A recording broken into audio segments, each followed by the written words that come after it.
Drew held the cup and Laura took a few gulps of the now tepid coffee. She didn't trust her shaking fingers. It felt like she'd spent half a lifetime sitting on the kitchen chair.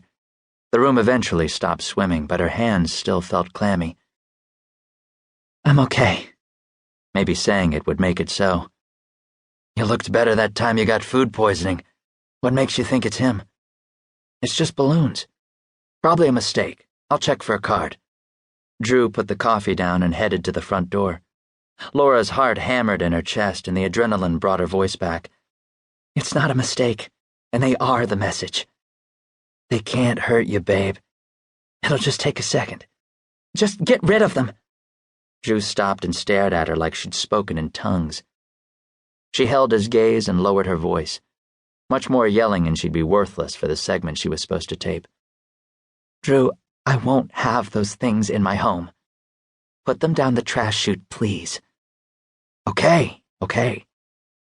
He continued to stare but started moving toward the door again. Laura took another sip of coffee and felt the acid churn in her stomach. If she were a smoker, she'd probably have lit too. Did she trust her legs yet?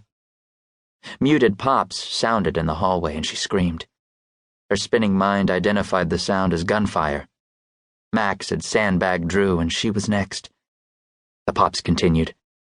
She realized it was just Drew, bursting the goddamned balloons so they would fit into the trash.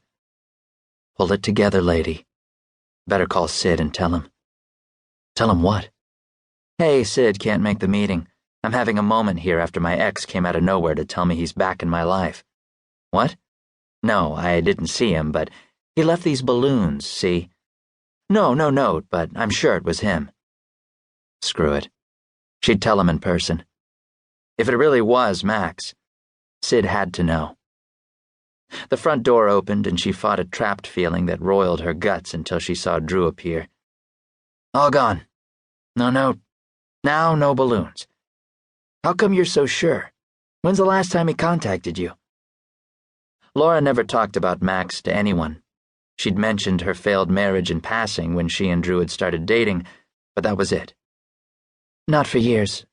I heard a rumor he'd started a business here in New York, but he disappeared long before that, back when we were in Georgia. That's where I hit him with the restraining order, and I thought he'd taken the hint." Drew sat down next to her. "You never told me." He took her hand. Did he hurt you?" She could tell he wasn't sure how to frame the question. "Not the way I think you mean. He never hit me, but he scared me." She shuddered. "I can see that. But why would he bother you now?" "How should I know?" The sharp tone slipped from her mouth despite herself. Drew didn't take the hint to back off. "I mean, you're on TV every night and your picture's plastered all over the buses and subways and the station ads. It's not like he wouldn't know you were here." "What part of I don't know did you miss?" She lowered her head and bit her lip. "I'm sorry. You're only trying to help. I'm just jumpy." She leaned into his side. Drew put his arm around her. "You got a big scare, but it's over now. Let's talk more tonight. You okay?" "I should get ready to go." He paused, possibly for effect. "Unless you want me to stay." "I'm all right. I've got to get to work. Maybe it's this Marchetti interview. It might have gotten to me more than I wanted to admit." Like hell. She'd faced tough thugs before. Not this tough, but she was tired already. She excused herself, stood up, and went into the bathroom. While washing her hands, she opened the medicine cabinet without thinking and saw the old bottle of Xanax tucked behind the nail polish remover. The clear liquid magnified Dr. Rufino's name on the prescription label. Another blast from the past. She closed the mirror without touching the bottle. Laura headed outside into what should have been ideal late summer weather. The sun's rays were working their way between the high rises and the air felt cool but not chilly, as it would soon enough. She turned up 3rd Avenue for the 4-block walk to the studio. She nearly collided with a customer coming out of a coffee shop with a tall latte in one hand and a smartphone in the other.